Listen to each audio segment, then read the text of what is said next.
तार मोशन के पीछे आखिर है कौन? आज के इस एक्सप्लेनर में हम उन अदृश्य ताकतों यानी इनविजिबल फोर्सेस और उनके खिंचाव को डिकोड करेंगे जो इस पूरे ब्रह्मांड में हर एक चीज को कंट्रोल करते हैं। ये सिर्फ किताबी बातें नहीं हैं, ये वो फिजिक्स है जो हमारी और आपकी रोजमर्रा की जिंदगी में हर जगह मौजूद है। तो चलिए बिना किसी देरी के सीधे इसमें डाइव इन करते हैं।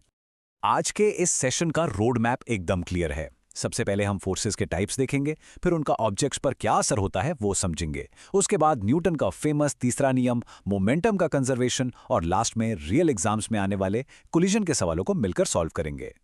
तो चलिए शुरू करते हैं अपने पहले टॉपिक से, बलों के प्रकार यानी बैलेंस्ड और अनबैलेंस्ड फोर्सेस। सबसे पहले आते हैं संतुलित बल यानी बैलेंस्ड फोर्सेस पर। इसे ऐसे समझिए, अगर किसी ऑब्जेक्ट पर लगने वाले सभी फोर्सेस का नेट रिजल्ट यानी कुल परिणाम एकदम जीरो हो जाए तो उन्हें संतुलित बल कहा जाता है। मतलब दोनों तरफ से आने वाले धक्के या खिंचाव एक दूसरे को पूरी तरह से कैंसिल आउट कर देते हैं। कोई जीतता नहीं है यहां। इस विजुअल को देखिए, ये बैलेंस को बड़ी खूबसूरती से दिखाता है। मान लीजिए दोनों तरफ से 10 न्यूटन की ताकत लग रही है और तीर एक दूसरे के ऑपोजिट खींच रहे हैं। क्योंकि दोनों साइड की पावर एकदम बराबर है तो नेट फोर्स क्या हुआ? 0। और यही वजह है कि ऐसी स्थिति में कोई भी चीज अपनी जगह से बिल्कुल नहीं हिलेगी, एकदम स्थिर रहेगी। लेकिन देखिए, नेचर हमेशा इतनी शांत थोड़ी ना रहती है। यहां आते हैं असंतुलित बल यानी अनबैलेंस्ड फोर्सेस। ये तब पैदा होते हैं जब फोर्सेस का नेट रिजल्ट 0 नहीं होता। यहां बैलेंस बिगड़ जाता है, पलड़ा एक तरफ झुक जाता है और एक नेट फोर्स अपना काम करना शुरू कर देता है। अब इस अनइवन टकराव को देखते हैं।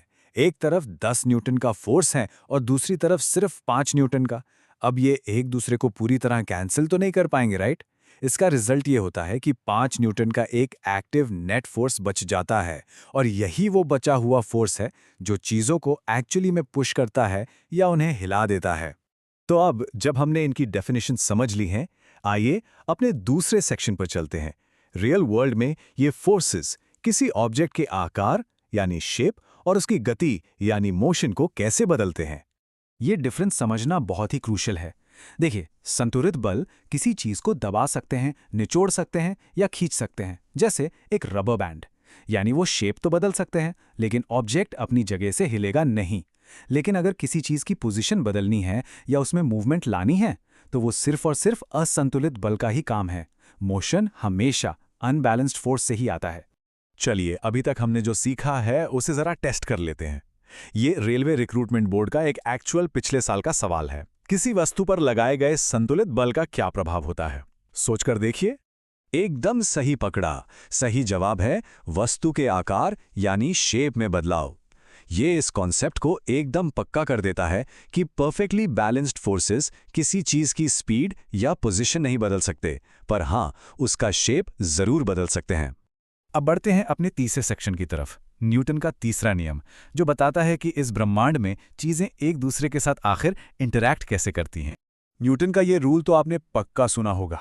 ये प्रिंसिपल साफ कहता है कि यूनिवर्स में कोई भी फोर्स अकेला एग्जिस्ट नहीं कर सकता, इम्पॉसिबल है। जब भी एक ऑब्जेक्ट दूसरे पे फोर्स लगाता है तो दूसरा ऑब्जेक्ट भी पहले वाले पर उतना ही और एकदम ऑपोजिट डायरेक्शन में फोर्स लगाता है। एक्शन और रिएक्शन हमेशा जोड़े में होते हैं। हमारी आम जिंदगी में इस इक्वल और ऑपोजिट रिएक्शन के ढेरों एग्जाम्पल्स हैं। जैसे जब एक रॉकेट ऊपर जाता है तो वो बहुत सारी गैस नीचे की तरफ फेंकता है और वही गैस उसे ऊपर धकेलती है। यहाँ गुलेल का इस्तेमाल देख लीजिए। या फिर वो क्लासिक एग्जाम्पल, जब कोई नाव से आगे की तरफ कूदता है तो नाव पीछे की तरफ खिसक जाती है। ये सब एक ही रूल के अलग अलग रूप हैं।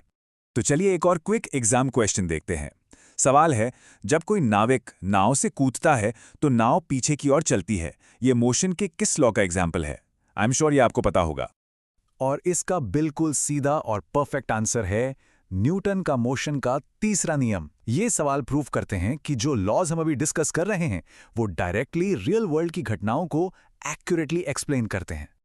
आइए अब एक बहुत ही गहरे और कमाल के कॉन्सेप्ट पर चलते हैं, मोमेंटम यानी संवेग, और यूनिवर्स इस मोमेंटम को कैसे बैलेंस करके रखता है। संवेग के संरक्षण यानी कंजर्वेशन का नियम एक बहुत ही स्ट्रिक्ट रूल है। ये कहता है कि अगर कोई बाहरी अनबैलेंस्ड फोर्स काम नहीं कर रहा तो किसी टकराव यानी कोलिजन से पहले का टोटल मोमेंटम टकराव के बाद के टोटल मोमेंटम के बराबर ही रहेगा। मोमेंटम कभी डिस्ट्रॉय या क्रिएट नहीं होता, वो बस ऑब्जेक्ट्स के बीच ट्रांसफर हो जाता है। अब आते हैं इस एक्सप्लेनर के सबसे मजेदार हिस्से पर, रियल कोलिजन्स को सॉल्व करना। अब हम इन फॉर्मूलाज को एक्चुअल एग्जाम वाले मैथ प्रॉब्लम्स में अप्लाई करके देखेंगे। जरा इस डायनामिक सिचुएशन को सोचिए।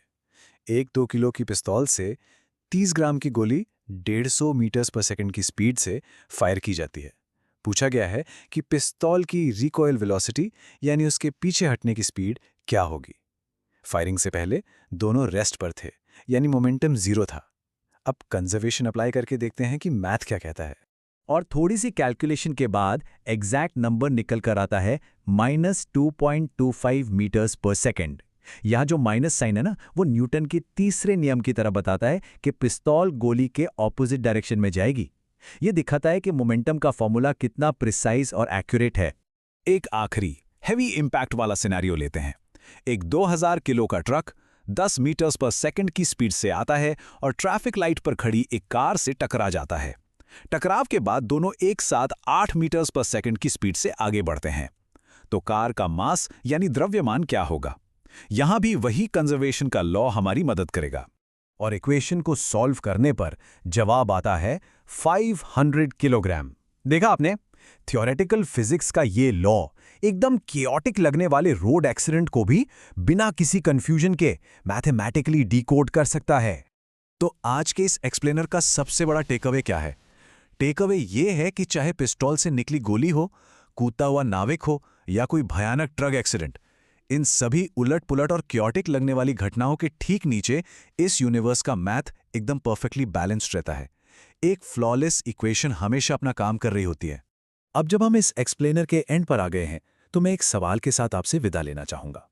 अगर ये इनविजिबल फोर्सेस हर एक छोटी बड़ी मूवमेंट को इतनी जबरदस्त प्रिसिजन के साथ कंट्रोल करते हैं, तो जरा सोचिए इस वक्त आपके आसपास ऐसी कौन सी और अनसुनी और अनदेखी ताकतें हैं जो हमारी फिजिकल दुनिया को शेप कर रही हैं। एक बार इस बारे में जरूर सोचिएगा। आज के लिए बस इतना ही। क्यूरियस रहिए और खुद एक्सप्लोर करते रहिए।